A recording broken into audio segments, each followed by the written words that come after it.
It's a very rare and unusual privilege to get to start a magazine. It doesn't happen every day or even every month or year. And getting to do it at a company that had the resources to really launch a magazine right was incredibly thrilling. It was also quite terrifying. Nobody who I was involved with doing the magazine had really done a launch before. We had some people who were senior in the company watching what we were doing, but we were just sort of like our little merry band of outsiders. I think the bar was set very low when we first started doing the magazine. People didn't know what it was. They didn't think it was going to be a big deal, and I think some people just assumed it was going to fail.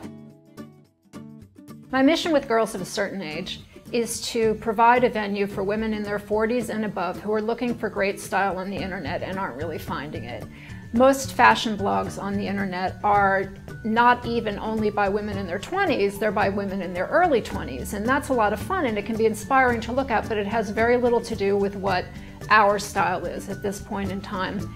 We may like looking at trends, but we're at a point where really what interests us more is focusing on what's going to work for us.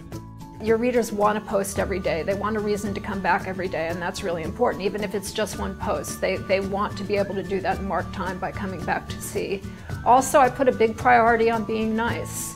I think there is enough snark out there on the internet, and even though I think my generation grew up very cynical, I think we're also more willing to give it up.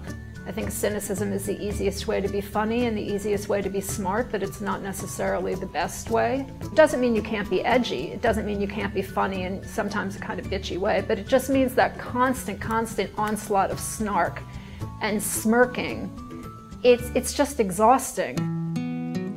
I think this generation of people in their 20s who are going into publishing have seen people get successful so young that they somehow think that the same thing should apply to all of them. But they're not all Mark Zuckerberg, and it's not going to happen for all of them young, and it's not how magazine publishing works. It simply isn't. My main advice is to do what you're asked to do it with a smile, and people will notice that you're somebody who really wants to get work done and do it well, and that's how you get to do the more interesting things.